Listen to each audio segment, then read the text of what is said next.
Hello అందరికీ, welcome back to my channel. ఈరోజు తెల్ల వంకాయలతో మసాలా కర్రీ ఎలా చేయాలో చూసేద్దాం. దీనికోసం 2 మీడియం సైజ్ ఉల్లిపాయలను అలాగే 1 మీడియం సైజ్ టమాటాను తీసుకొని చిన్న చిన్న ముక్కలుగా కట్ చేసుకొని పక్కన పెట్టుకోవాలి. ఇప్పుడు ఒక మిక్సీ జార్ తీసుకొని ముక్కలన్నింటినీ ఇందులో వేసుకోవాలి. ఇప్పుడు 1 చెంచా వరకు అల్లం వెల్లుల్లి పేస్ట్ను వేసుకోవాలి.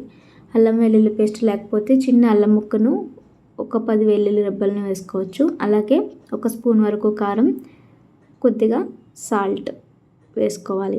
ఇలా వేసుకున్న తర్వాత మూత పెట్టుకొని నీళ్లు లేకుండా మెత్తని పేస్ట్ లాగా గ్రైండ్ చేసుకోవాలి. ఇలా ఇక్కడ చూపిస్తున్నట్లుగా పేస్ట్ ఈ విధంగా ఈ కన్సిస్టెన్సీలో ఉండాలి. ఇప్పుడు ఒక గిన్నెతో నీళ్లు తీసుకొని అందులో కొద్దిగా కల్లుప్పు వేసుకొని పక్కన పెట్టుకోవాలి. ఇప్పుడు వంకాయలను ఇలా చిన్న చిన్న ముక్కలుగా కట్ చేసుకోవాలి. ఒకవేళ మీరు చిన్న వంకాయలను తీసుకున్నట్లయితే డైరెక్ట్గా అలాగే వేసుకోవచ్చు.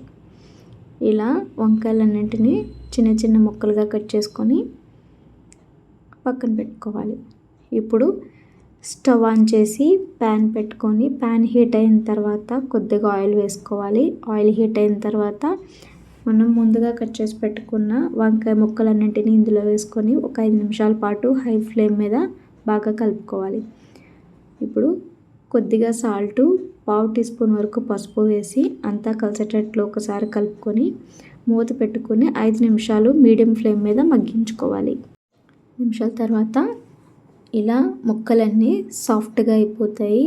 ఇలా సాఫ్ట్గా అయిన తర్వాత మనం ముందుగా గ్రైండ్ చేసి పెట్టుకున్న మసాలా పేస్ట్ని మొత్తం ఇందులో వేసేసుకోవాలి. ఇలా వేసుకున్న తర్వాత ముక్కలన్నింటికి మసాలా పేస్ట్ బాగా పట్టేటట్టు ఒకసారి నిదానంగా కలుపుకోవాలి. మంటను లో ఫ్లేమ్లో ఉంచుకోవాలి. ఇలా మసాలా మొత్తం పట్టేటట్టు వేపుకున్న తర్వాత మూత పెట్టుకొని ఒక పావు గంట సేపు లో ఫ్లేమ్లో మగ్గించుకోవాలి. ఇలా మగ్గించుకున్న తర్వాత కొద్దిగా కరివేపాకును, 1/2 టీ స్పూన్ వరకు గరం మసాలా పౌడర్ వేసుకొని ఒకసారి బాగా కలుపుకొని కొత్తిమీర వేసుకొని గార్నిష్ చేసుకుంటే రెడీ. వంకాయ మసాలా కర్రీ రెడీ. చాలా తక్కువ ఇంగ్రీడియంట్స్తో అలాగే చాలా తక్కువ టైంలో అయిపోతుంది ఈ రెసిపీ. ఈ రెసిపీ కనుక మీకు నచ్చినట్లయితే లైక్ చేయండి, షేర్ చేయండి, ఛానల్ని సబ్స్క్రైబ్ చేయండి. Thank you.